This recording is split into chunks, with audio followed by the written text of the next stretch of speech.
NHL Nightly with your host, the sports, a.k.a. Peter Lebowski, a.k.a. Jeremiah Maxwell.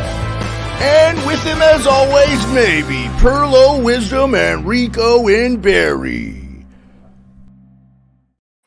Hey, everybody. Thanks for being here. We got a super special episode for you tonight. I am Jeremiah Maxwell, a.k.a. the Sports Beard. With me, as always, maybe is Rico and Barry. Rico, you doing okay? And my main man, Steve Duncan, Pearlo, Wisdom, P-Pow Picks. You won't find a better prognosticator of the hockey game. Oh, and yes, we have some amazing special guests. You guys know, all my fans, the 5 of you that show up regularly, we appreciate you.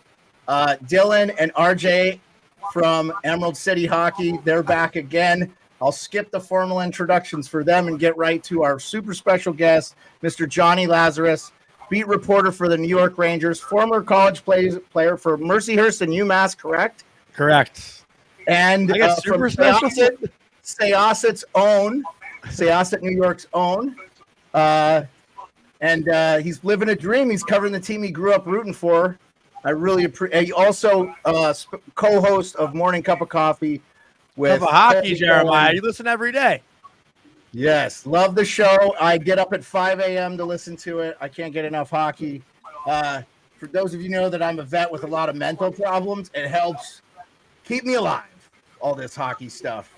So if I can get any more forthright with that, I spent 25 years in the military, and as the great Ozzy Osbourne said, of all the things I've lost, I miss my mind the most. Anyway, love you guys for being with me.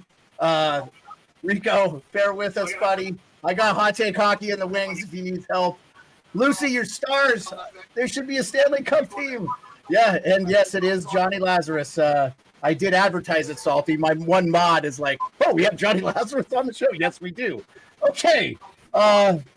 We have so much to talk about in so little time. So we can talk about the most recent thing, the Leafs losing to the Bruins. Is anybody shocked or?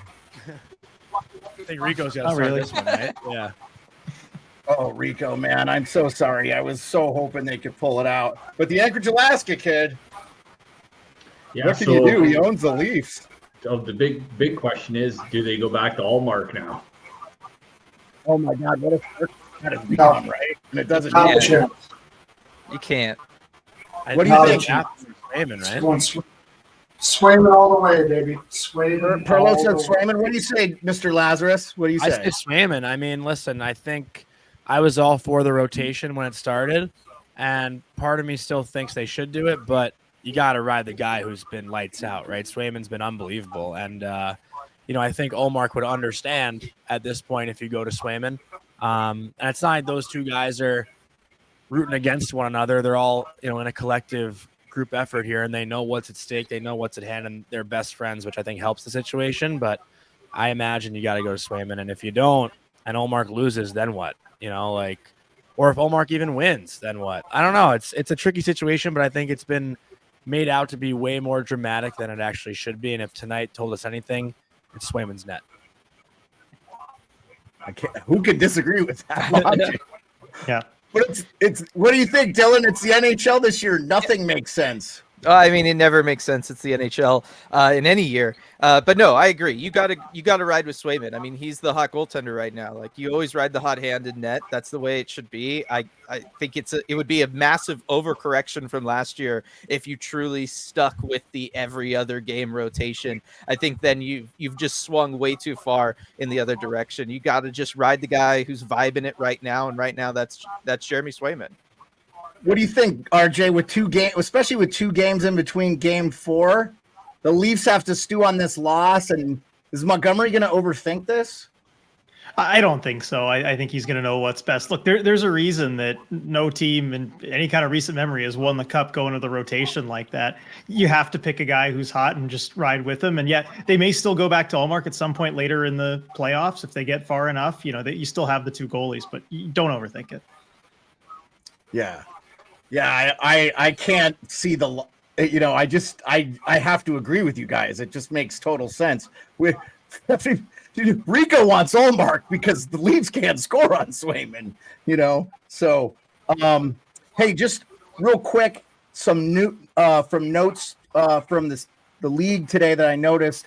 Pesci's out for the Canes. Looks like he's going to miss the rest of this round. I think, honestly, Tony DeAngelo is more than capable. They've got players that can come up and play. That's a pretty deep Carolina team. And they have that Morrow kid. I think they're going to give him a look, right, too. UMass boy.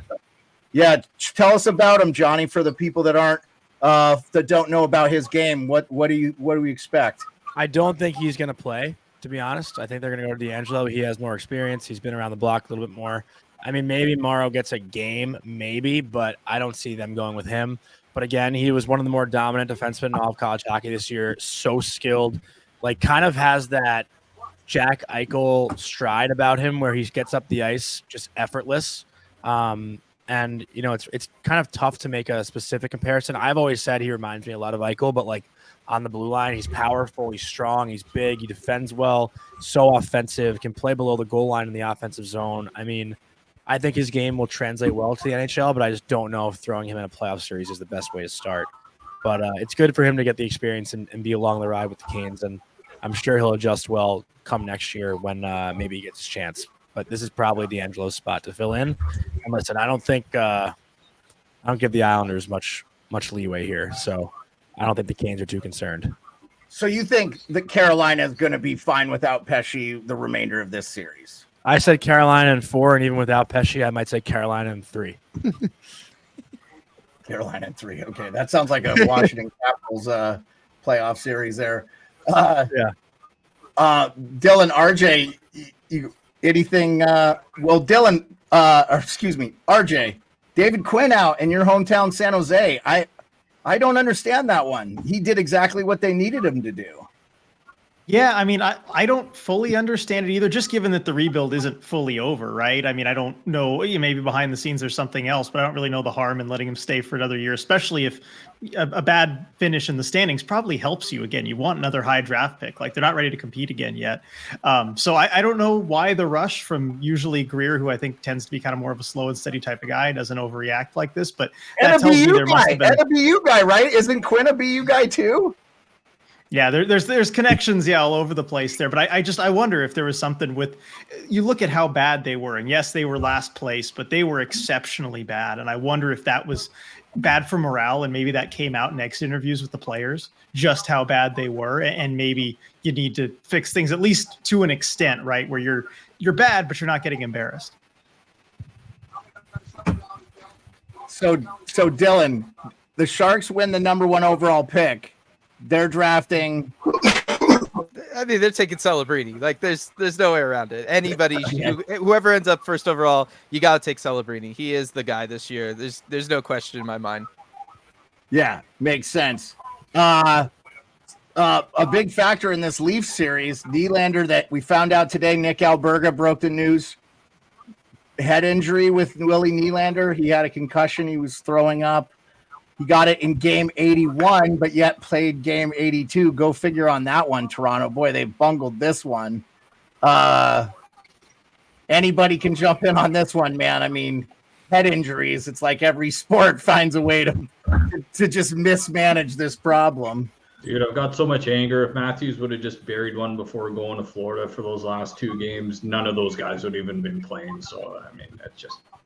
Do you think they should have sat him out anyway, or would it have just been pandemonium in Leafland if they didn't give pandemonium in Leafland, because everything's magnified around the city of Toronto and the sports media, and just, I mean, look what they're doing to Nylander, man. The guy's legitimately hurt, and they want to find out what the hell's going on with him. So basically, Marchand could take his head off if he knows he's got a concussion. He's going out there to play. Like, come on. Yeah. It's a tough situation whenever any of this stuff goes down. I don't know. I mean, if you are a coach, like, are you somebody who leans on the conservative side of things, where, look, we're kind of locked in playoff wise, we basically know where we're going to end up. We sit all our guys regardless of anything, like something special, or do you just play Matthews and sit everybody else? It's a tough call. I think personally that's the way I would go. I don't know. This might be a better question for someone else, but I feel like I've heard in the past that there is a bonus for playing all 82 games. So there could have been some sort of money incentive there. If you're that close to 82, like why not just dress for the one game? And it's not like Willie Nylander had much of an effort in that game either, right? Like we all saw the clips from Game 82 for Toronto, but I feel like maybe that would be a reason why.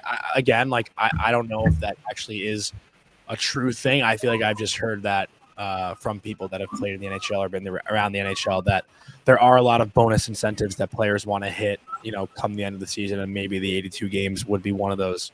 But yeah, that is a tough blow for Toronto, and they could definitely use him in all these games. So yeah, there are a ton of sports bonuses, like in the betting market, like Byfield hitting 20 goals. Like they're like me and Pearlo were talking about it. Like we're sports bettors, and towards the end of the year, we were looking at guys with 19 goals, 29, 49 points, like just mid to top guys that know that if they bang that in, it's either they're going to get something down the road as far as money goes, as far as a contract they're playing for, or yearly bonuses for sure. You hear a lot of that. So yeah, I mean, it could be.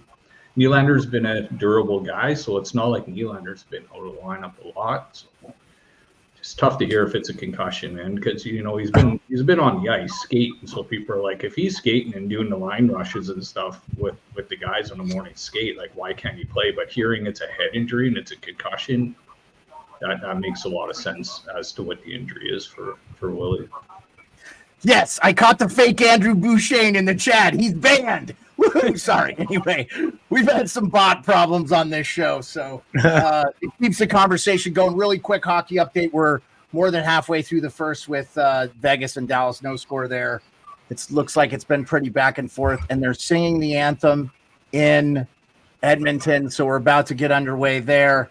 Thank you so much, HTH. Hot Take Hockey is rating the channel. That's super important. Anybody, just real quick intros again, leave a like, subscribe, comment. We're talking hockey. This is kind of a hardcore hockey show. We have special guests tonight, Dylan and RJ from Emerald City Hockey and Jonny Lazarus from Daily Faceoff / Morning Cup of Hockey. These guys are great. RJ and Jonny are talk to the coaches and players all the time. So if you guys have questions for those guys specifically about a New York Rangers or Seattle Kraken players, or anybody that's played those teams, because I'm assuming you've interviewed everybody on both sides. I know you do, Jonny and RJ. I've read your stuff, and also I really want to shout out Dylan did an awesome documentary on YouTube about the Seattle Metropolitans. It's super good. I really encourage you guys to spend it's not 30 minutes, is it, Dylan? No, it's like 20 minutes. It's awesome. And I grew up in the Pacific Northwest and didn't even know about the Seattle Metropolitans. And they were the first American team to win the Stanley Cup. Mm-hmm. And they should be celebrated for it. And I think the Seattle Kraken should have their Stanley Cup banner hanging in their rafters. It just should say Seattle Metropolitans, 1970. They do. Yeah. They do. It's in there. Oh, they did do this. Okay. Yeah. Okay. Yep. Well, I can't afford to get to those games. It's cheaper for me to fly to Toronto and go to a game at the Scotiabank than it is to fly to Seattle and go to a game there. It's unbelievable. Anyway, sorry, I digress. Everybody that listens to this show knows I'm down on the Seattle Kraken ticket prices. You couldn't afford to go either, RJ, if you didn't get a media credential, right? It's true. It's maybe one or two games a year. Although later in the season, there were some deals to be had. Nope. There he goes. Yeah. What happened there? I don't know. I don't know how. I think Rico didn't mean to bump me. He meant to bump me. And but I got a Leafs legend and Jonny Lazarus. You know this, man. John Viveros, Hot Take Hockey. Hey, John. Uh-oh. How you doing? Yes. Here come the tears. Hey, what's up? The tears are coming. Has the Bees jersey hanging up too? What a coward. Hey, man, I gotta make people feel welcomed. Can't be. But yeah, he did a live stream. In fairness, Jonny, he did a live stream with his fans for the Bruins Leafs game, and he always puts the opposing jersey up behind him. So just to defend my man John. I know, I appreciate that. No. Honestly, people give me shit. Like Leaf fans give me shit. Like maybe I should just rep Leafs because like obviously the way I act on stream like is bias Leafs all the way. But yeah, I don't know your guys' thoughts on the game tonight, but I'm pretty fired up. I'll leave it at that. We really haven't discussed the game. Go ahead, Johnny. No, I just saw a tweet from Joe Bowen. Yes, the voice of the he's Leafs. Bowen. he's the radio voice. He just tweeted, the idea of going to any sporting event to support the home team is to be proactive. Give the team energy when they need it, not sitting down waiting to be reactive. The players can't say it, but I will. Tonight's crowd was very disappointing. He just 100%. tweeted that. 100%. Wow. Yeah, so you know what? I'm glad Joe said that because, I mean, yeah, Johnny, I was down on our fans tonight, man. Like, there was points where, like, certain camera angles, like, you see, like, 50% suits. Like, I think that's unacceptable. Like, I saw how the Kraken were last year in the playoffs. I see how the Knights fans are in the playoffs. I see even, like, the last few games with the Jets, the Whiteout, the Canucks. Like, so that's even comparing to Canadian teams. And then I look in Toronto, 50% suits in that lower bowl, and I think that's generous. I think it's even worse than that. I think it's gotten worse since after COVID. Prices have just skyrocketed, but I'm glad he said that because it'll open the door. I mean, I'm pissed off about that tonight as well. And I feel like Rangers get that rep too, right? Like, we can kind of come together in that sense. The MSG crowd gets that reputation, but yeah, I feel like a lot of I don't know if ours is as bad as yours was tonight, though.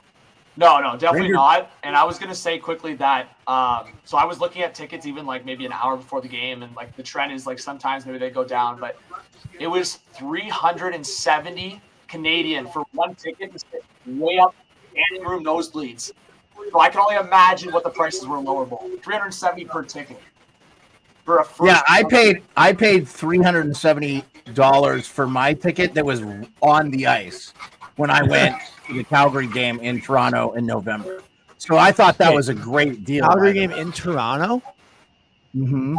Calgary was a season playing game. Toronto. We're talking about a season game. A regular season game, not a. I'm just telling you the difference between, the ticket prices, Season playoff versus I'm regular surprised season. that would only be $370 to get on the ice for a regular season game. I don't even think it was $370. It was like $300. I got it right from Ticketmaster. Yeah, and then I took Rico and Hot Take to the Vancouver game the next night. Yeah, that was a bit more expensive, right? That was like 800 American. That was not bad. 3 seats. We were like row 18. Yeah, it was pretty good. Center ice, basically. I thought those were not bad. I mean, it would have been 1,200 Canadian though. So it was like a lot. It was a lot of. If you're American, I'm saying now is the time to go to Canada and watch hockey. Yeah. And they, like who wouldn't want to be in that atmosphere in Winnipeg right now? Unbelievable, right? Yeah. Yeah, Jeremiah. I see the salmon shirt guy and the chants. I did see that with the Winnipeg fans. Yeah, I saw that. That's awesome. I was gonna say to the Kraken fans here, do you guys have issues with that, like the normal stuff in the lower bowl? There's like a couple sections, like the Tunnel Club sections that are usually pretty empty, and there are these little kind of boxes near the bottom. It's like the first 4 or 5 rows, and you will see those, especially like even 10 minutes into a period. People won't have filtered out yet, and the rest will be full, but those will be empty. But thankfully, it's pretty limited to just that. Hey, Hydro, you can't donate. I don't have enough fans, so I appreciate you guys coming in for the Hot Take Hockey Raid. Here, get the PayPal on the. Jeremiah, are you paying attention or what? Am I paying attention to what? My dog's barking or Adrian Tempe? Adrian Tempe just scored. Nice one. Okay, yeah. Oh wow, turnover from Edmonton, big shocker. I love everybody anointing McDavid in your chat tonight, Stanley Cup champion after one game. That's gonna be fun. We're one game in and we're already crowning the Stanley Cup champion. Okay. Anyway, boo. And Dallas is on the power play. Nicholas Waugh took a penalty. 16-25, and I'll update the score in the bottom there, guys. Appreciate the heads up there. I was going to say, my Johnny, main man, Jonny Lazarus. I told you we were going to watch live, so this wasn't a take away from your time. Actually, I don't know that we had much of a discussion about what we were going to do or say on here. I want to say one thing about the playoffs, guys. For me, I really would love to not know the name of the officials when the game is being played. I am done with the penalties, whatever they are, this, that, or the other. I want to enjoy the hockey. that's been really my frustration. Yesterday was miserable, and I just, it's not an enjoyment to watch, and they're calling the stupid stuff and not calling, in my mind, blatant penalties. And 75% of the NHL social media people thought it was a blatant penalty. But I just, like, I don't even want to spend time talking about this. It's awful. By the way, Dallas scored on the power play.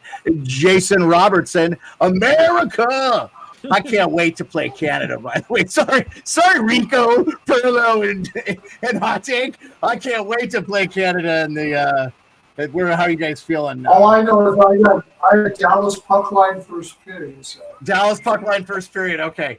I was using the Jason Robertson thing to kind of talk a little international hockey, since we have such a great blend of internationals on here. U.S. got a stacked World Championship roster, eh? Yeah. Yeah. Well, I liked what the U.S. brought, and then, but we're gonna have Olympic hockey. We're gonna have like the World Cup of hockey again, NHL version, just 4 teams, but it seems like they don't have that much time to play, so it does sort of make sense. But I do feel like, is it really legit without the Russian players? What do you guys feel? Anybody take the... I don't think so. I mean, listen, it's still going to be great hockey, but you are missing out on, some of the best players in the NHL and in the world even too. Especially you look at a guy like, for me this year, Artemi Panarin, the year he had this year, I'd love to see him play internationally next year. Ovechkin obviously would play. I don't know if he'd be one of the best players anymore on that team. No offense, Jeremiah. I don't know that Ovechkin would play. He'd play. You don't think so? One last chance to represent your country. I think he'd rather have his summer with his wife and Dubai or whatever he does in his off time. I was gonna say, even the goaltending for the Rangers is insane. Yeah, not the Rangers, for Russian Russia, team. like Vasilevsky, Shesterkin, Sorokin, Bobrovsky. We had that discussion today actually on the show. But have they announced the Team Canada roster yet for the Worlds? I don't believe so. I haven't, because I know they're really cracking down on trying to get all the guys to come that are like eligible to play in the Olympics and the 4 Nations, because they want to give incentive, to have players come to the Worlds. So they're being really strict, I think, with the guys that that are going to Worlds. So like, I think I don't know if Crosby will be playing in them, but I think there's a decent chance that he is. They got Jared McCann off the Kraken. I mean, he's a high-end player. Yeah. He'd be nice in Toronto, blue and white. Who's got Dallas puck line first Yeah, period? you had to throw that in there, eh? I Which did. one of you guys is Dallas? Perlo did. Perlo had Dallas for. So for the record, I just scored. I think Good thing I got the in our over case, first you're in the period. same boat as me. You I have can't the over. sports I bet have the in over. California I have / the Washington. over yet, for What a right? play by Jack Eichel, huh? Yeah, no, it's not in California or Washington. Marcia So just tied it up. No, Is that Eichel. Or March from Eichel. Yeah, they let both those guys sneak behind the D. It was basically 2-0. wasn't Eichel incredible last year in the playoffs? I thought he should have won the Conn Smythe. I thought his defensive play was some of the best I've ever seen. I know, Johnny, you're a UMass guy. Eichel's a BU guy, correct? He was a BU guy. He was there before me. I didn't play against him in college. I was wondering if you were 14 to 2 or 16 to 2000 between Mercyhurst and UMass. I was at UMass 16 to 18, and then Mercyhurst 18 to 20. I think Eichel was there 14, 15, right? I think that was his. Okay, year. so right before, and he only did the 1 year at BU, right? He was like 2 years ahead of me. Okay. Yeah. Any NHL, any guys you played when you played there that you, I know that you have friends, but outside of that you were like, wow, this guy, I'm surprised he's as good as he is in the NHL. I mean, I played with Cale Makar his freshman year. Okay, but are you surprised? He's pretty good.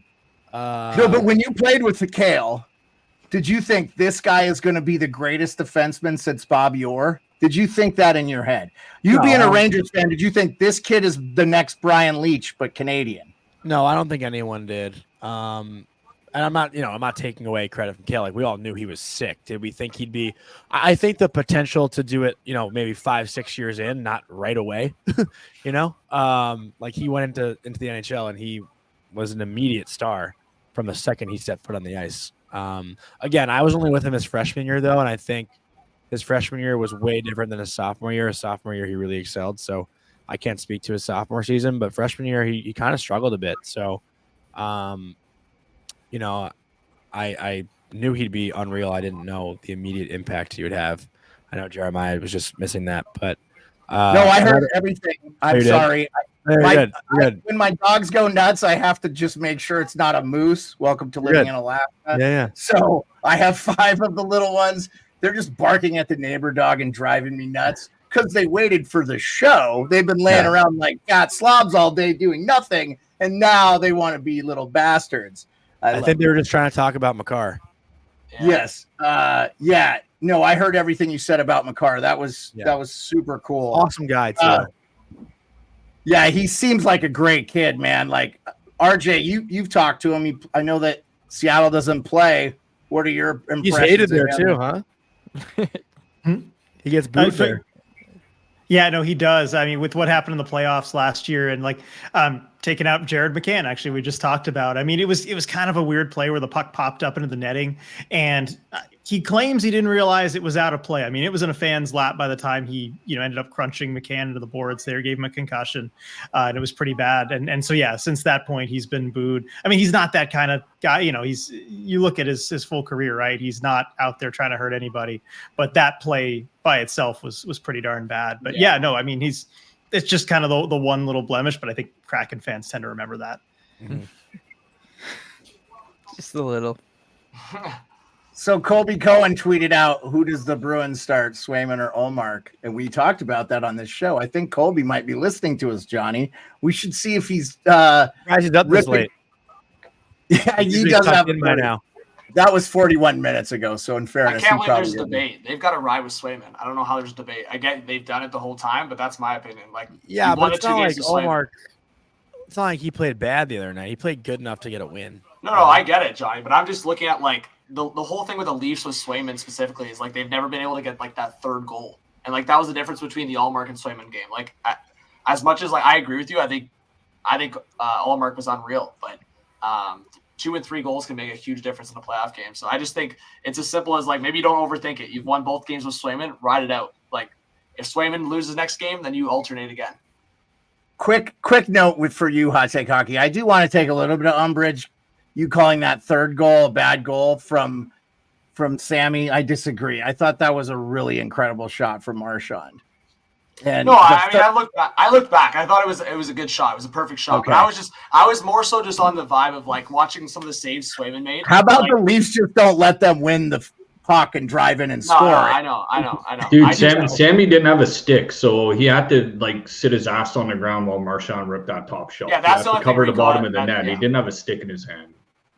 Yeah. I see both sides, but I'll truly say that like at the end of the day, watching Swayman the last 5-10 minutes there, like you just find a way to make a save. That's all I'm saying. It was a good shot. Swayman played well, man. The Leafs had some like grade A shots, chances. Yeah. Like 2 or 3 of those could have won. I mean, Rico, he's always had their number. Like it seems like Swayman's always had their number. I know. Quit pumping Beard's tires. Anyways, Johnny, what are we saying? Oilers Rangers final? That's what I got. Yeah. So that was your pick, Oilers. So I have the not Rangers before the year started. But... Okay, so I wanted to get. Let's get this. Let's talk a little bit of New York Rangers specifically because we have you here. I had the New York Rangers making the Eastern Conference Finals. I had them losing to Florida. But from what I have seen with this Rangers team, they're not beating Carolina. They have not played well. Washington. Carolina's played so well. What? Carolina's played so well. Oh, I thought no. I don't think Carolina's played well, but yet they've won, which means that's a sign of a good team that can overcome. Rangers haven't won. No, I'm not saying. But so this is why I wanted to have this conversation with you. Legit, I think that the Rangers have not played that well. I think that the refs have been a big part of the storyline. I'm sorry. Capitals fan. I'm sorry. Game 1, they deserved to win 2-1, not 4-1. Okay, and they did play better, but I didn't think they were eons better than the Capitals. Mind you, the Capitals, who traded at the deadline players out, in Kuznetsov, Mantha, and Edmondson, who's playing on the Leafs. Mantha, who's playing on Vegas. So, and Kuznetsov, who's playing on Carolina and playing well. So those are good players that would help the Caps. Plus, they're missing Nick Jensen, their best puck-moving defenseman, and Rasmus Sandin, who's, you know, say what you want to about him. He's good on the back end. So and listen, you guys know, everybody knows me. My wife is a diehard New York Rangers fan. I have the Yager up here with Liberty Yager for Mr. Lazarus. I put that up there for him being on the shore because I got the Matty Beniers Winter Classic for RJ and Dylan. But I have not been impressed with the Rangers games. Now, yes, Panarin's been physical and that's been good. Lafreniere has been physical. I'm not saying there's individual players that have played very well for the Rangers. Jimmy Vesey, awesome, been very good for them. Thought single-handedly he won that game one for them. He was so good in that game, and I'm a big fan of that guy.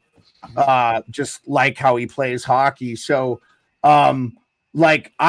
I want the Rangers to win for the sake of my marriage, okay? The Capitals aren't doing anything in the playoffs. Mm-hmm. I just wanted to laugh at the Penguins fans for not making it. I didn't, Dylan, you can appreciate that being a diehard Penguins fan. Fuck you, I hate you. I'm a fucking Capitals fan. We've been fucked so many times in the playoffs by you and the fucking Rangers. Like when TJ Oshie, Hot Take Hockey, who left, or if he's still here, he could tell you I was in his chat and I said it won't be a penalty. When Panarin hit TJ Oshie, I said it won't be a penalty because TJ Oshie got checked from behind in the Carolina playoffs in 2019 by I don't remember. No, he plays for the Edmonton Oilers now, Warren Fogle. He broke his collarbone. It was dirty as shit. They didn't give a penalty. I was like, since then, they fucking hate Ovechkin. They're never going to give this team the benefit of the doubt. And I've never been disappointed with that logic. The Caps always get jobbed in the playoffs. So Hot Take Hockey can tell you, I was in his chat. I said, it won't be a penalty. They won't call a penalty. Did I not say that in your chat? And was not surprised. Dude, I think it was warranting a major. I thought he should have got a 5-minute major. Okay. Panarin? I've heard all the explanations. You're talking about Panarin's hit? Yes. I think, yes. okay, I don't know if I'd go that far. It would have changed the game. But that being said, I want to give Mr. Lazarus a chance because I've been blathering on. I'm curious to hear what John has to say. Let John go. No, I was just going to say, I think, to me, the contact itself, like, I don't think the guy should have got suspended or anything. Like, it's one of those, it's one of those things where it's like, I'm not calling for that. I think it should have been a 2 at the very least. Like, I get they reviewed it for the sole purpose that they just wanted to wipe it off the board if it wasn't as bad, as egregious as they thought. But I just think with the nature of it, especially like a little bit off the puck, Oshie, a little bit of blindside, I think, at least from my eyes, there was enough head contact to be like, okay, hit to the head, 2 minutes, send him to the box. I think it was bad enough to do that. Past that, when they didn't call anything, obviously the guy's not going to get suspended or anything. And I know a lot of Cavs fans were calling for that, but I mean, that's just unrealistic at that point. Johnny, I actually thought it was worse in real time than what it was on the replay. Yeah, same. And I think I'm one of the few who thinks that. No, I think that. I don't think it's. Look, I'm not saying it's the dirtiest hit ever. Yeah. I thought it should have been a 5. When I saw the replay, I thought it should have been a 5. He got taken off the ice by the spotters. Look, I didn't want to spend any time talking about this, honestly, because I feel like you do. I really don't, though, because we're not talking about the game, the play of the players. Yeah, we're but talking think about this. I actually have a question for you, Jeremiah. You know Caps fans better than I do. Is Panarin going to get a lashing in Game 3, you think? Do the fans go at him or what? Because I said on my Ranger podcast today that I think Game 3 could have a huge kind of legacy-defining moment for Panarin if the Caps fans attack him and if he shuts them up.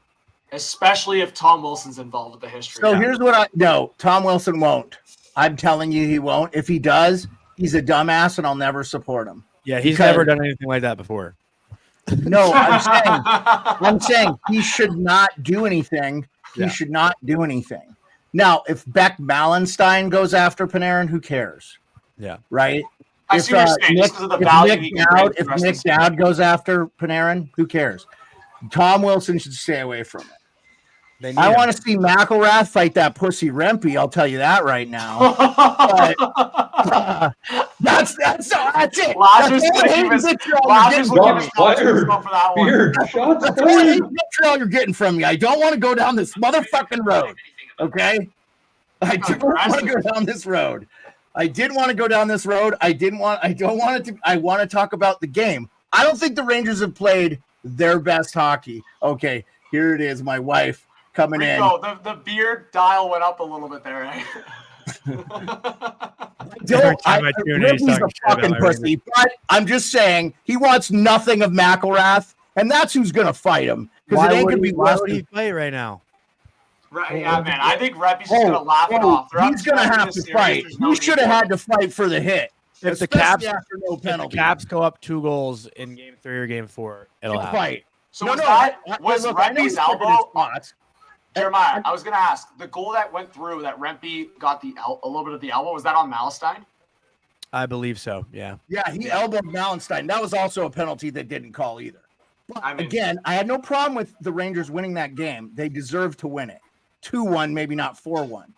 And I just think it changes the dynamic if those 2 calls are made, whatever. Again, we're talking about the officials and not the play. Capitals power play was over 4. Yeah, look, Johnny, the Capitals deserve to be losing this series. I'm not defending them. They haven't played well. Ovi has been a liability. Visible liability for sure. It's been a liability. He's been a liability. More goals have been scored while he's on the ice than when he's against than when for. He's just not putting them in the net. He doesn't have the guy to take the pressure off him anymore. Oshie doesn't have it. Pacioretty doesn't have it. Even though those guys are lethal shooters, it's just, and I don't look. I picked the Capitals to lose this. I want them to lose. You want them to lose? It would be awesome to see Ryan Leonard. What? I want them to lose. I got the Ryan Leonard. It'd be so nice to have him on there. But I don't, for the sake of my marriage, guys. I need. Oh, he's going for the wife. The wife. Because when the Rangers aren't playing the Capitals, I root for the Rangers. I'm a Rangers fan. I root for them. I've been to MSG more times than I've not been to Capital One Arena in Washington, D.C. The last time I went to a game when I lived down there, when I was in the Army there, we played in Landover, Maryland. Okay? It was 2002. Who was born? Some of you are young. Laz, you were alive. Hey, man, we were born before 02. Come on. Yeah. Okay. Yes, Dylan and RJ are older, I know. So see, like my wife is in Arizona for work on the record, so she's not here. So that's why the dog thing and stuff, because normally she'd be here to help me. But anyway, Dylan knows what I'm talking about. He has a wonderful dog that makes his podcast from time to time. She's here. Where is she? She's laying on the bed here. Yeah, get her in.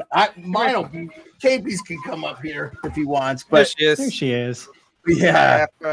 Jonny Lazarus, when's the last time you've seen a fan favorite like Rempe for the Rangers?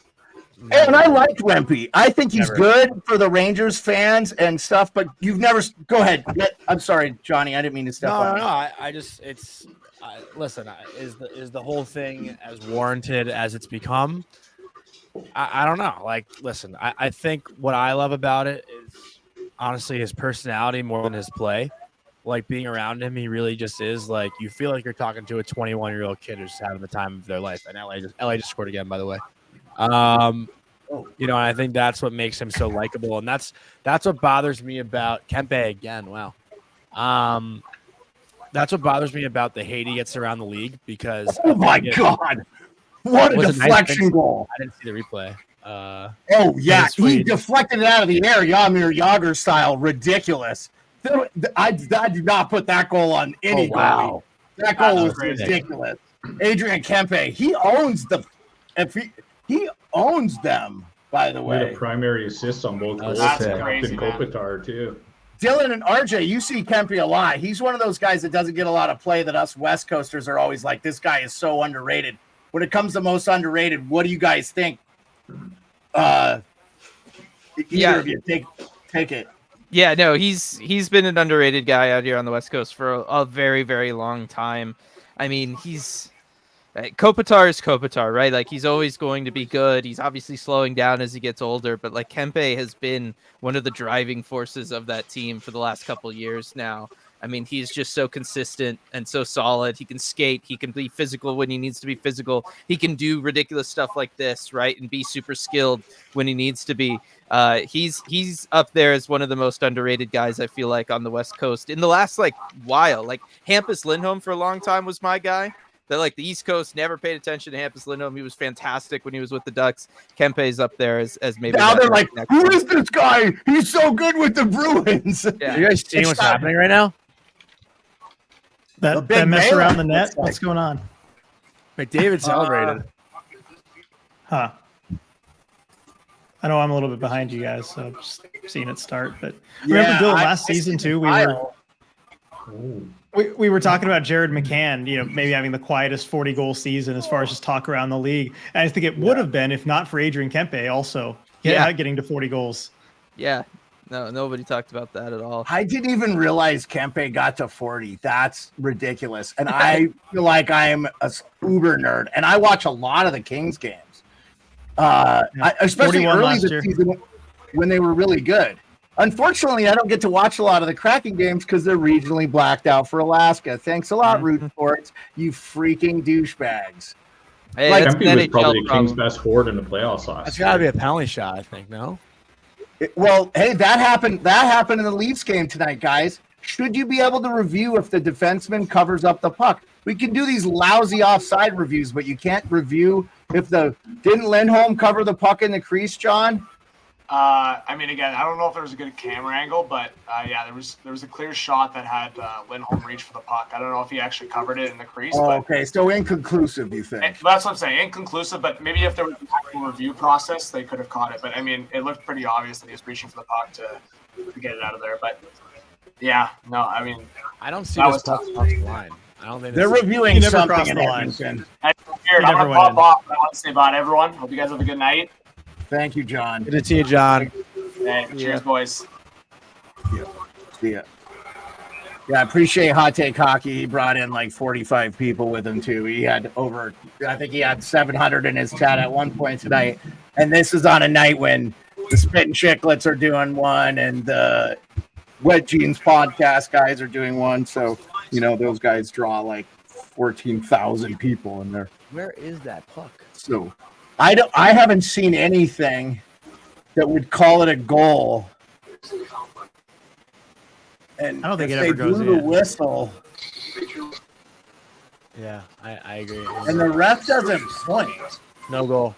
Well, they sure let him dig way after too. Like that used to get you like cross-checked in the throat there. What a play by Anderson, huh? So Dylan and RJ, you guys saw McDavid firsthand, 3 times this year in Seattle? Yeah, too many times. How and Seattle was 0 for 3 against them, correct? Yeah, the Oilers own the Kraken. Yeah. I know you guys struggle with Vancouver the first year too, but I feel like those two teams seem to have Seattle's number.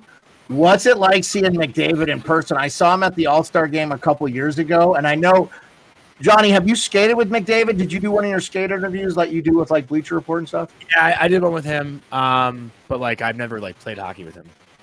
No, but just being on the ice with him, Yeah. his stride is so ridiculous. I mean, Like- we were just like kind of, casually strolling around. It wasn't like I kept up though. Okay, you were able to skate good. That's good. You're a college Kept hockey up. player. I'm glad you can Yeah. stay with them. I kept up. No, but you've seen him play in person too. Like, Yeah. the speed is undeniable, Insane. right? I've never seen anything like that. And with the puck, he just can do anything at the highest rate of speed, which is like the only other player I've ever seen in my lifetime that I feel like was that good with the puck was Mario Lemieux. I mean, Wayne Gretzky was good, but he wasn't very fast. You know what I'm saying? Like Lemieux had that speed. Am I wrong, Dylan? You're a Pittsburgh guy.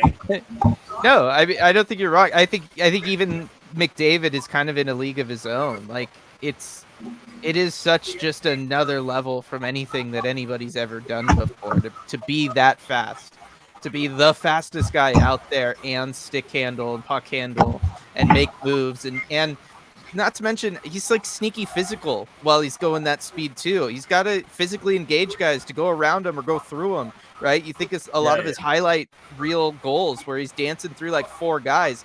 He's fighting through their sticks. He's fighting through their shoulders and elbows too. Like for him to be able to do all that stuff without ever needing to slow down even the tiniest bit, it's truly remarkable. RJ, one of the fans in the chat, Andrew, he's a regular, Andrew Beauchesne. He said we haven't heard from you yet, so give us your thoughts. I feel like I've said some stuff at various points. I mean, yeah, it's I think Dylan had the best take on McDavid and just watching him play. For the Kraken, though, it's Zach Hyman, it's Evander Kane, it's those guys that go net front because the Kraken just forget about guys in front of the net. They have these just defensive lapses where they forget about people. And McDavid knows that. He's able to kind of feed the puck, but it's always Zach Hyman and Evander Kane.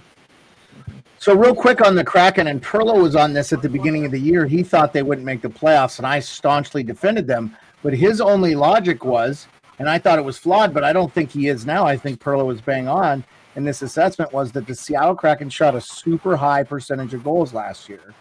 And that was a big reason why they made the playoffs and had some success. Obviously, they beat the defending Cup champions in the playoffs.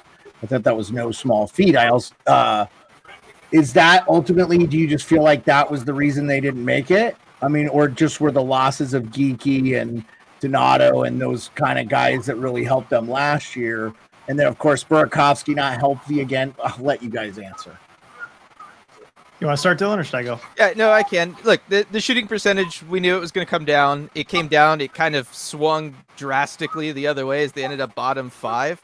But a lot of that is because they don't do anything to take high percentage shots.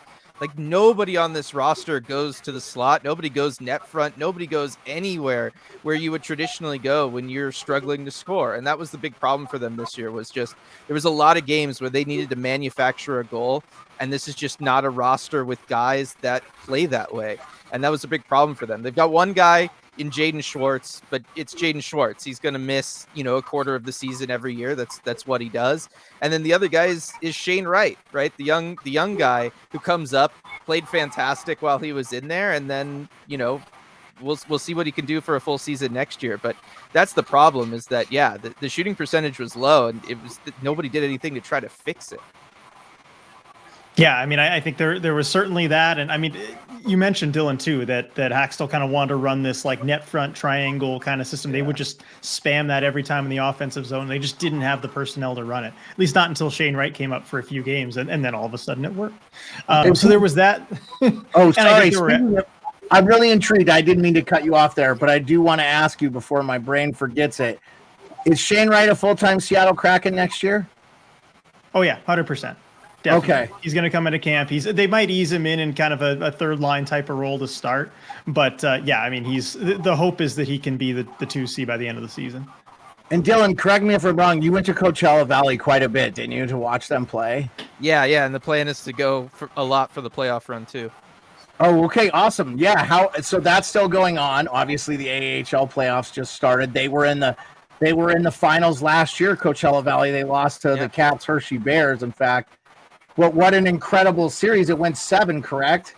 Yeah, it went overtime game 7. I was there in the building, overtime game 7. I was all ready to go. We were going to be able to go out on the ice and be part of the celebration, and didn't quite end up going that way. But it was a phenomenal series and a phenomenal game. One of the best hockey games I've ever been to. As a dyed-to-wool Washington Capitals fan, I was rooting for Coachella Valley. Because I just thought it would have been a cool story. I always like the story, For someone who's a diehard Cap fan, you certainly root against them a lot. Yeah, I mean, once your team Rangers this round. Oh yeah, I mean, like once your team wins a Stanley Cup in your lifetime, and you can finally kind of get that monkey off your back, I think that helps. I'm not gonna lie, but also like, dude, I'm almost 50, bro. Like. I mean, I've been to combat. I've had buddies not come home. Fucking hockey game ain't really that important in the grand scheme of things. You know what I'm saying? I love it, and I want it to be a joy and a positive in my life, and not something that creates a negative. I'm going to get very philosophical and not. I'll take this down a road we don't have to go down, because you guys understand. You love the game, right? And you just want to feel like the first time I ever saw a game on TV, and I was like, oh my God, what is this? And it's Doug Gilmour and the Kings in the playoffs in 1993. And I'm like, this is the greatest thing I've ever seen. And I've been hooked ever since, and that I just always want that feeling. And I feel like we spend a lot of time in today's society kind of complaining about things we don't like. And I just feel like that's no way to live. Like the We should be talking about the things we love, right? Yeah. So I love you, Laz, but I'm not. You can't bait me, bro. One, I'm fucking too smart. I won state championship in debate. I was in the military for 25 years. I've talked in front of generals and presidents and governors and former VP candidates. They all put their pants on the same way we all do. If Taylor Swift walked in here, I wouldn't be intimidated. I just ain't. I'm just not.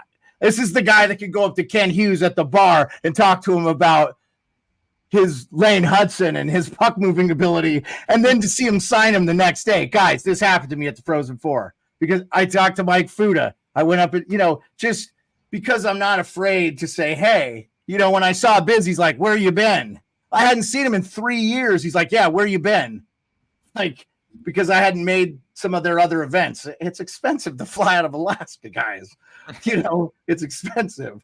I haven't even been to the Flat Stick Pub with RJ and Dylan to celebrate a Seattle Kraken win, which is a fucking joke because Seattle is like a suburb of Alaska. So we have to fly there, go there, do there. I have family there. So it's like, I need to be there. So anyway, I'm make not it happen next season. I want the playoffs to be good. I want Ovechkin to score a hat trick, but have the Rangers win because they deserve it because they're a better team. Is that wrong of me? I want those things. I want a great playoff that I can enjoy because really it doesn't matter who wins. I just want something to watch. Johnny, you work in media. Dylan and RJ, you guys you want to be able to talk about the game glowingly and be like, man, remember when McDavid had 5 assists? But I feel like we just tend to be so negative, and I'm trying not to. Well, no, I think there's just obviously, controversial things within the game too, right? That the passion comes out, and that's all this Oshie Panarin talk has really brought out. It's just two passionate fan bases that see the game, with a biased lens. It's not like it's really, I don't think anyone's losing sleep over it, right? It's just kind of, you want to. No, it's fun. Yeah, but it's fun. But I'm not dude, I'm not going to threaten your parents online. If the puck is dropped for game 3, it won't matter anymore. That's the problem, is that we have so much time in between. So it's all there is to talk about until that puck is dropped again, and then you forget about it. And then you do it again after the next game. Right. But so it would mean a lot to me to see my wife get to see the Rangers win a cup. I got to see her. Grew up a Cubs fan, was a diehard Cubs fan. And I got to see her watch the Cubs win the World Series. And then she got to do the same thing for me with the Dodgers and the New York Giants, because I'm a Giants fan in football. She's seen us win. And then, of course, the Caps and all that stuff too. And I've been very open. When hockey became a negative part of my life, I stopped watching the playoffs. Do you guys know what year that I didn't watch? Oh, the year the Caps won the Stanley Cup. So I watched 5 minutes of Game 5 against Vegas and saw them raise the cup. And isn't that crazy? I finally make a good life decision, and the hockey gods reward me with my team winning the cup, but I didn't get to enjoy it because I didn't watch it. And honestly, I don't know how much I followed the scores, but I don't know how much I would have enjoyed it if I had watched it. And I appreciate it more now because it was like something I gave up, like Lent for Catholic. Yeah. I gave up the Stanley Cup playoffs in 2018, watched the whole regular season, but I was done. I'm not going to, I was letting it affect me so much in a bad way. So I just never want to go down that road. I just want to enjoy it. I want to see the Rangers at their best. And I want to see them win because I think they're the better team and more deserving. But I want to see Ovi scratching and clawing, scoring goals. And look, this series is far from over. but I'm romanticizing. I'm a sucker. I like 80s movies. I grew up as an 80s kid, man. I just watched the 40th anniversary panel at SteelCon of The Breakfast Club, and I'm like, dude, that was like a super impactful movie on my life. Have you guys seen this movie? Dylan, I know you have, because if you work, RJ, you haven't seen it. RJ hasn't seen anything though, so this is one to put on the list, though, guys. And Jonny Lazarus, it's a great one. It's kind of about social cliques in high school and stuff. This is the 80s, but dude, it all takes place. These kids on like Saturday detention. It's an incredible movie. John Hughes, highly recommend it. But it kind of teaches you not to judge people. And I was one of those kind of outsider kids. You know, I was kind of an outsider. I mean, I played like a sport, but I was like I played tennis. Like I wasn't a jock, you know, and I played it like my last 2 years of high school. Before that, I was like the wrestling manager. So it's like one of those things where you guys got a lot of camaraderie for playing hockey. I know Dylan, you played.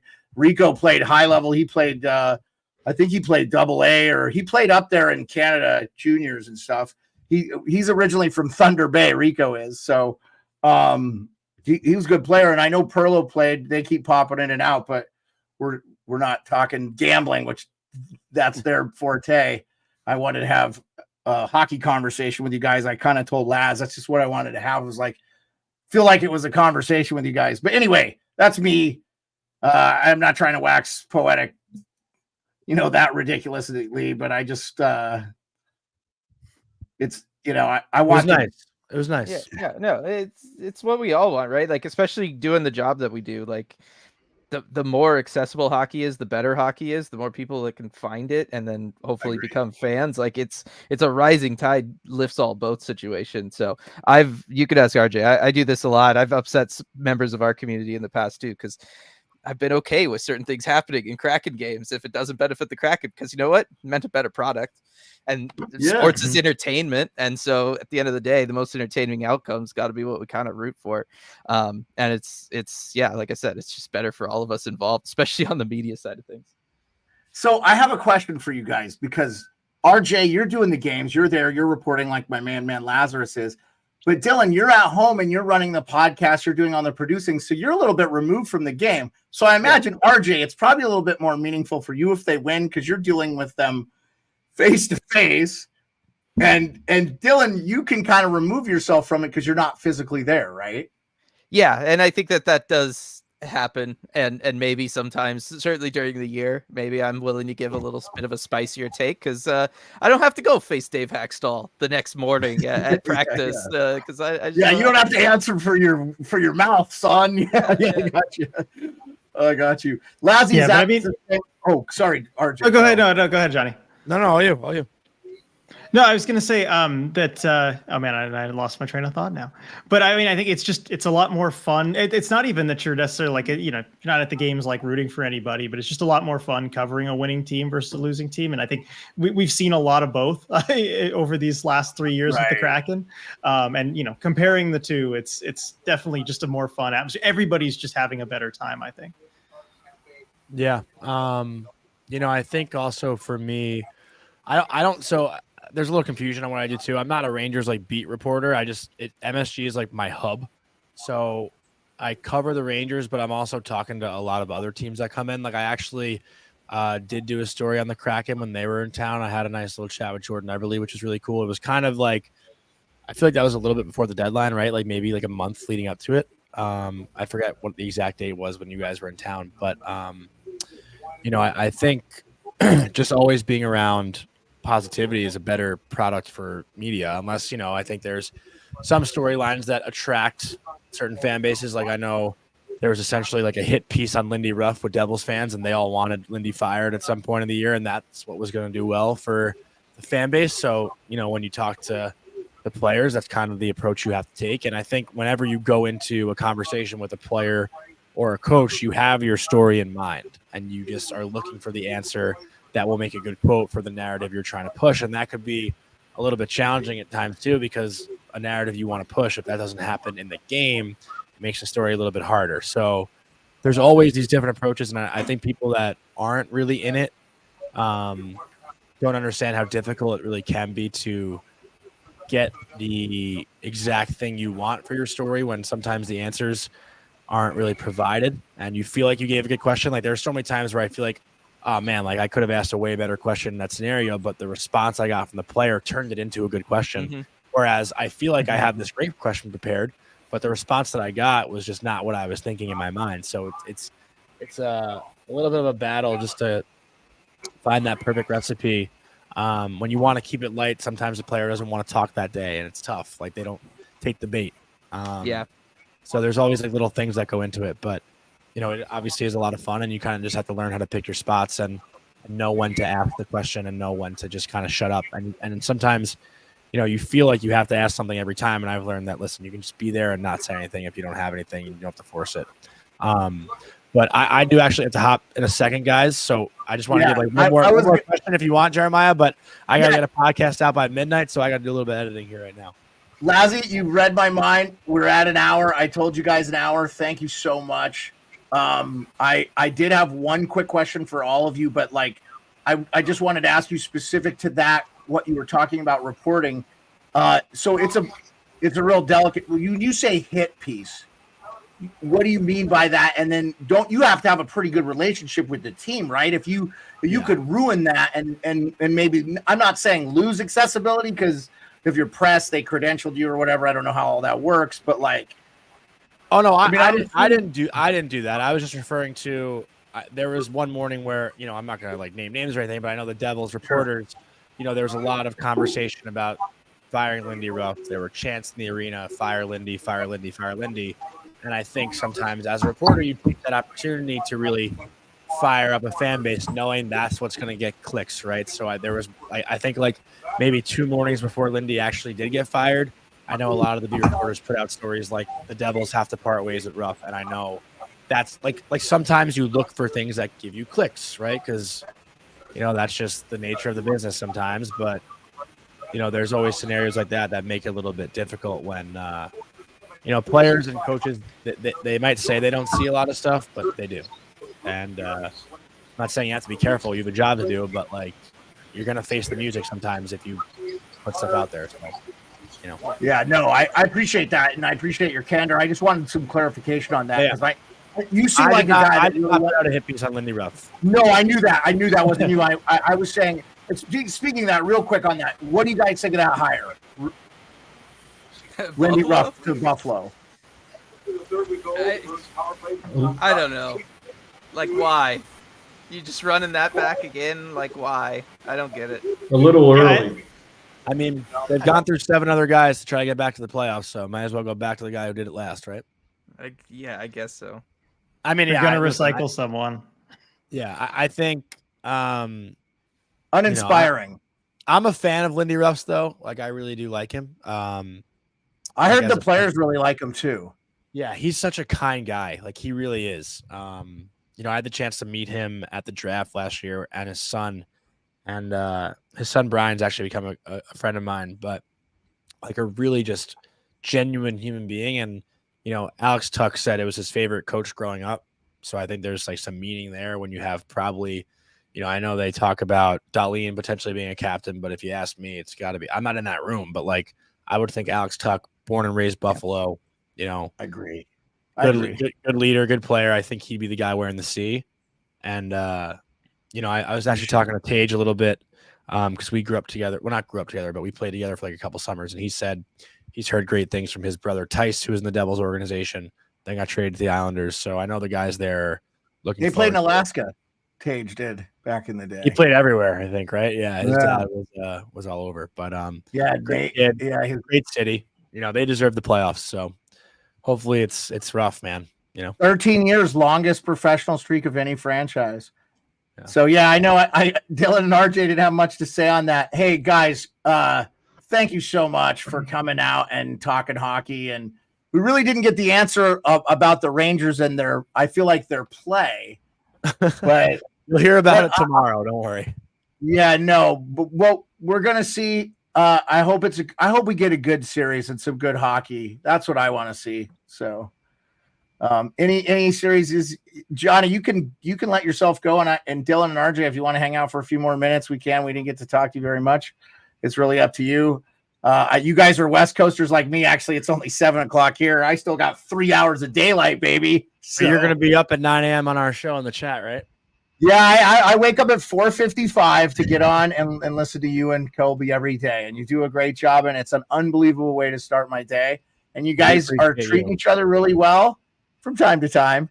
And that's a great way to start your morning is talking about hockey. Well, thank you guys. With two friends. Thank you, man. Appreciate you. All you guys too. See you guys. Thank you, Johnny. Yeah, thank you. Yeah, I really appreciate him. So I don't have a formal podcast time. Rico and Pearlo didn't get to talk at all, basically. So yeah, I mean, Dylan, RJ, just let me know. I really wanted to hear some of Dylan's draft stuff. Just because I know. Ask me a question. I got a little bit of time. Ask me a question. That's what I'm saying. Yeah, you guys didn't give me deadlines this time. So if you just want to wax poetic for a little bit about hockey. And I was really curious because we've had Ryan Tubick on from scouting. I can't remember where we call him Ray Bro affectionately. I knew him from the Hot Take Hockey Chat, but he's in college now in Edmonton. So I don't know. And Pearlo and Rico spend a lot of their time on the gambling side. So we talk lines and stuff every night, but I don't gamble. And Rico's a very casual, he doesn't bet more than $2. But he's an awesome goal. And Pearlo's legit. He has a website and everything. So he's a handicapper straight up. But that's but Pearlo studies analytics and stuff. And they both watch as much hockey as I do. 4 or 5 guys. I watch 4 or 5 games a night. If and usually with the commercials and stuff, you can absorb a lot of that. I miss the details. I'm a little jealous of you, Dylan, because you just get to focus on one team. It is very different. Yeah. But you can also, with your scouting background, you know what you're looking for, and you played, so you understand. I learn as I go because I didn't play the sport, and so as I've grown, what all these defenses and puck possession and all this stuff as I've grown, as my knowledge and stuff. But I worked very hard at that by reading books and listening to podcasts and making friends with Nick Kiprios and I'll have Nick on here. This was, by the way, our 76th pod of the year. So the 100, I got to get you guys back on, hopefully. But really is what needs to happen is I need to go to one of your meetups. So next year, when you guys do your schedule, reach out to me and say, hey, we've got this meetup and I'd really love for you to come. I will just buy a ticket and come down there I have family I can stay with. So it's not like it's expensive. And maybe we can go to a Kraken game and I can be on your pod and we can be like, yeah, this is what I saw. If you want to be on your pod, but anyway, I love having you guys. And I've been a supporter of you since day one. Yeah, no, it's we remember. Very appreciated. Yeah, I appreciate it very much. I try to drop in and donate to the cause for the beer drinking or whatever that goes on at the Flat Stick pub there. But yeah, I just I'm a huge supporter. I didn't get to go in. Honestly, guys, the Kraken were like paint dry this year for me. And dude, is totally. Yeah. I don't blame you. Yeah, it was milquetoast, bro. I couldn't watch them, and then I have to go to an illegal website to even watch their games unless it's an ESPN one. So I watch but I will say this: the Winter Classic, I felt like that was their Stanley Cup, and they played unbelievable. So they had the capability to play with some of the best teams in the league, and it was frustrating that they weren't a better team. Yeah, I mean, that's something it didn't really talk about too much when we talked about just the goal scoring and the issues, but effort was a problem this year for the first time ever for the Kraken. Effort was a legitimate issue and focus was an issue, and they just couldn't string together 60-minute efforts consistently, and that was kind of the number one thing aside from the scoring. And that's, I think, why everyone's talking about maybe Hackstall going and some bigger changes that need to be made. Oh wow, Dylan, is he talking about somebody specific here? Is there a player that you think just no? It was like a collective effort issue. Yeah, like in that, and I think it was everybody. The players even kind of talked about that during exit interviews and stuff. They just had problems. I got the number 10 over my shoulder, Matty Beniers. He had He had the sophomore slump. Yeah. He had a bad case of it. I thought he was going to be a 60-point guy. I thought that was not I don't think that was out of my mind when I was thinking this, what we saw from him the first year. And I was hearing shades of Patrice Bergeron. And this year he was more like Pierre-Luc Dubois' distant cousin or something. I know he didn't play he bad. wasn't that bad. No, I know he didn't play bad, but I know he didn't play bad. I know he wasn't getting puck luck. I know there was some puck luck there. He was shooting a very low percentage and stuff. Is that what you think, RJ? Is that? Well, I mean, I think he also just wasn't putting himself in the right spots. And that's a difference kind of from last year. I think his shot selection, it became predictable. That's the thing. I think other teams, because he won the Calder, they kind of focused in on him. And when you watch the tape on Matty Beniers, like it's kind of easy to see what he does and how he plays in the offensive zone. There's not a whole lot of variance to his game there. And I think the team's got the book on it. And that's what happened. Also, I think I don't know if he actually lost more weight, but he certainly didn't put on any. I think he needs to still bulk up a little bit because he was just getting out muscled some of the time, mostly earlier in the season. Later in the season, he kind of figured out places to go where that wasn't a problem.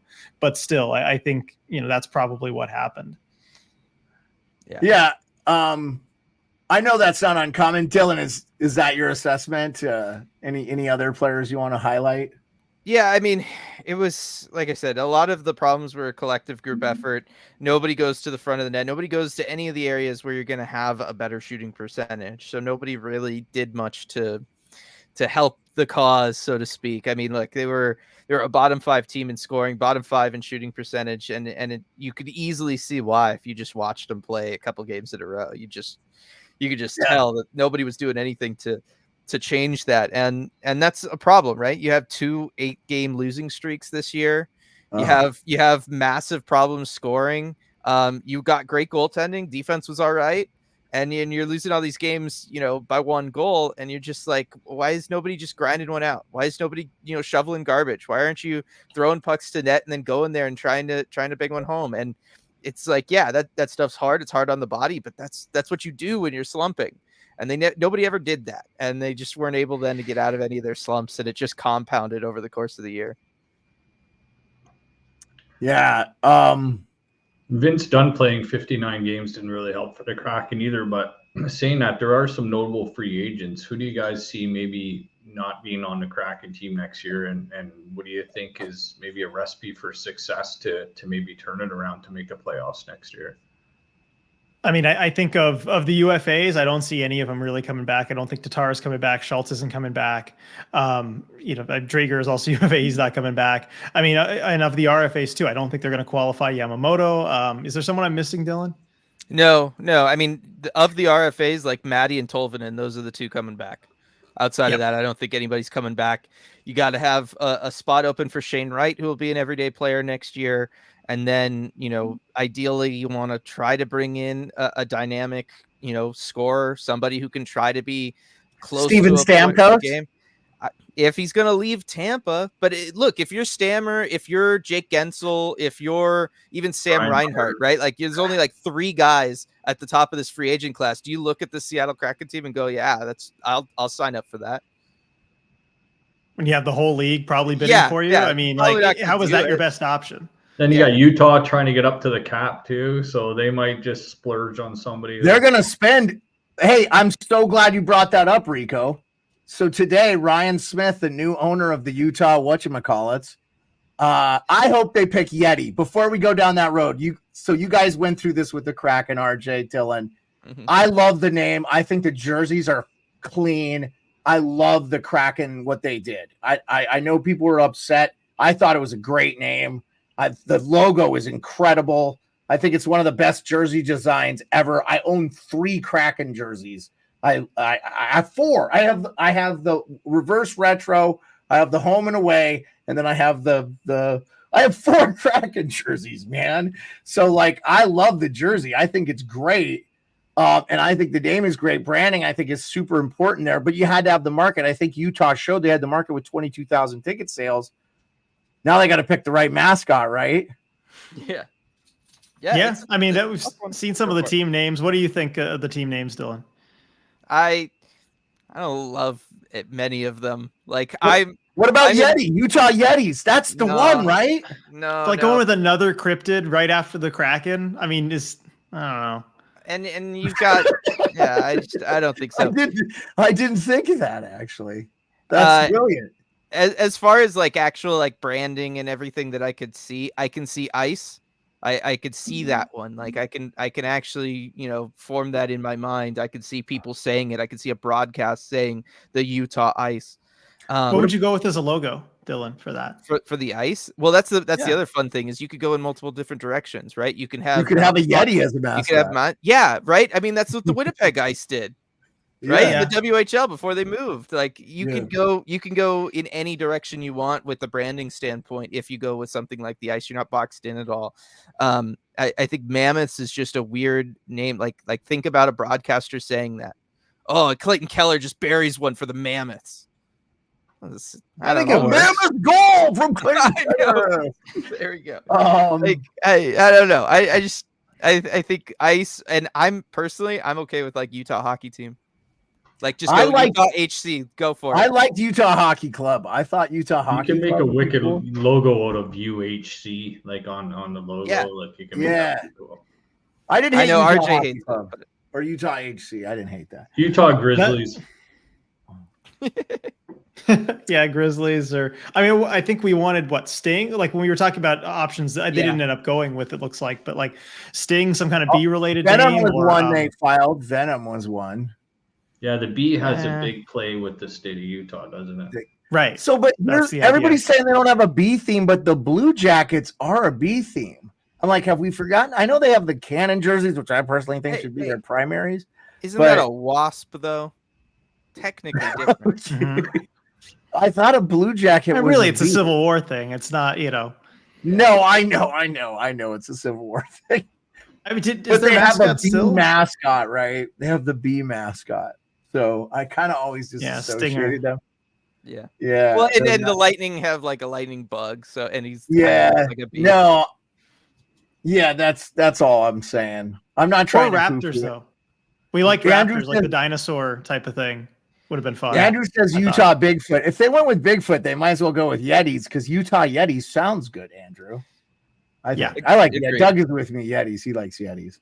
Also, you could get Yeti, the cooler maker, as a sponsor. It's a ready fit thing. You can just say, "Hey, we're going to be Yeti sponsor, the jersey sponsor." Yeah. Like doesn't the Seattle Kraken do that Kraken rum? That was around before they had the name. So I've seen that. Don't they have those sponsorships with Kraken rum or whatever? I don't know. Yeah, they do have a partnership there. So, all right. Hey, guys, what playoff series are you like? This is good. I'm really enjoying every game. Is it Winnipeg, Colorado? I really have liked this Tampa. That's the one Florida. for me. Okay. Go for it, RJ. Yeah, I love the Winnipeg, Colorado series. I mean, maybe it's having the first two games in Winnipeg, but just, game one, like, how do you watch that and not be thrilled by it, right? Anybody's going to find that super exciting. Game one speaks for itself. But I love the fan energy in Winnipeg. Like, I think that is best fans, best building, best playoff atmosphere. When they're rocking, there's nobody better. Yeah, and so that just gets me going. So I love watching it for that, and then also they're two good teams that like back and forth hockey. Like there's been a fair amount of goals. Either one can score at any time, and like the goaltending hasn't been that good, but that makes it fun. So that series for me. Yeah, real quick on that, I want to ask you, and because Pearlo and Enrico and I have already talked about this, but since you guys are here, I said I was really nervous with Hellebuck's play. He let 6 goals in. Or whatever in the first game. I'm like, yeah, they won, but like, dude, Hellebuck. And I feel like, yeah, he's been good. Like, I think he's a 915 save percentage, but it feels like he just loses the games he shouldn't. And then they turn out and they lay a stinker. And I give the Avs a lot of credit, but are you a little bit concerned about Hellebuck's play for them or? Yeah. Go ahead. I've been saying it to you all over the place, RJ. They overwork him. This is the problem. His workload's too high in the regular season, and then you get to the postseason, and he's going to start to fall apart. Not because he's bad, it's just because he's tired. That's it. Yeah, and you look at last year's playoffs too. same exact thing every year. Like, this is the problem. Yeah. Yeah, and I thought they were not good last year. They were awful. The team they were this year was incredible. I think Rick Bowness seriously deserves Jack Adams consideration. I know it's probably going to be Tocchet, but like, what do you guys think there? And then Dylan, definitely give us the series you're just enjoying watching, unless it's also Winnipeg, Colorado. No, I'm with you. It's Florida, Tampa. I'm so in on the Cats. I love them. Yeah. They're so fantastic. I've been a huge fan of Sasha Barkov since I was there when he was drafted 2nd overall. Like, I've been such a huge fan of him since before he even entered the league. I love him. I like Matthew Tkachuk. Gustav Forsling for Conn Smythe. Let's go. I'm starting the train. Who's gonna get on with me? And I'll tell you, I got to see them play Buffalo this year at Sunrise, and the only other team I saw last year was the Vegas Golden Knights that I thought this is a team that could win the Stanley Cup, and Vegas did. And I looked at and Buffalo played a great game. It never felt like Florida wasn't going to win the game, and they just dominated them. And like, Dahlin was fun to watch him live for the first time. Like, I was really impressed with Florida. And I'm not surprised that Tampa's the fight. Having met John Cooper, one of the few head coaches I've gotten to talk to, met him at a bar, not a big deal. But it was so fucking cool to talk to him about where he summers and stuff. It's near where I grew up. RJ, you've probably heard of it. Coeur d'Alene, Idaho, not far from you. Oh yeah. I grew up in Northwest Montana, so I've spent a lot of time in Coeur d'Alene and Post Falls and Spokane and all that. So, it's a great series. So I feel like you guys gave me an hour and a half, and that's probably enough. Because I would talk hockey with you guys till the sun came up. But I want to goes down in your case. Yeah. Well, yeah. We still have 9:47 is when the sun officially goes down.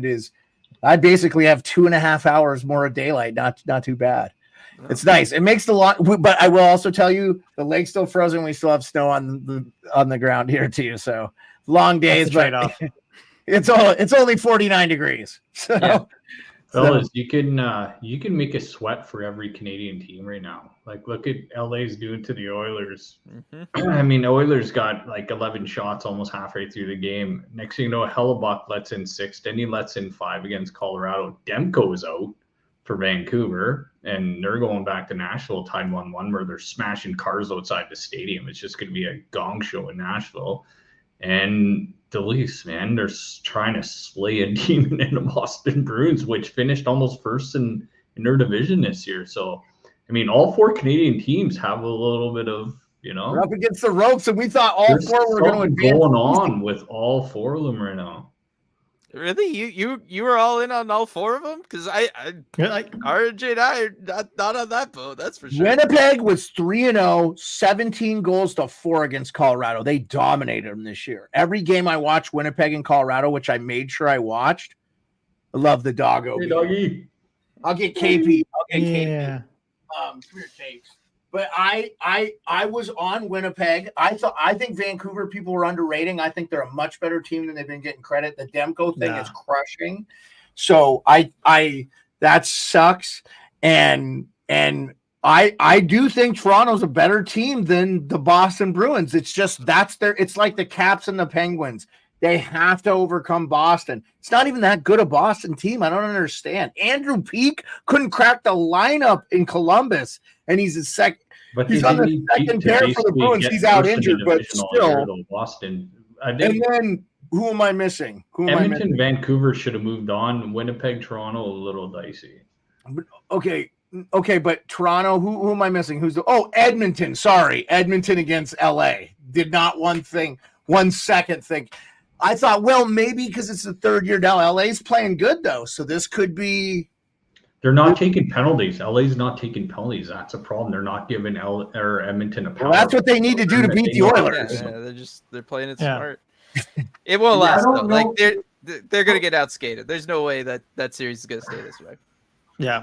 For the life of me, I don't understand why Peeke was in that top 6 to begin with. I have no idea. They've got 3 defensemen better than Peeke.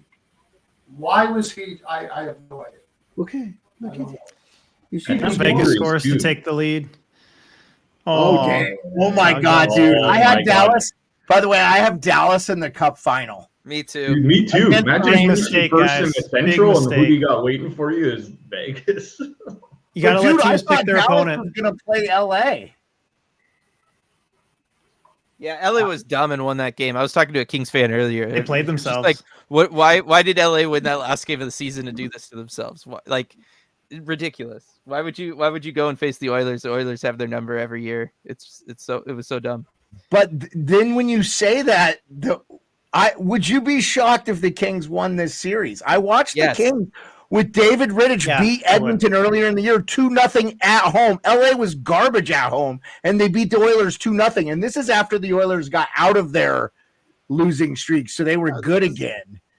I don't know, man. I don't trust the Oilers back end. I don't think I would not. I would actually put money on Vancouver to beat the Oilers if Vancouver had a Demko.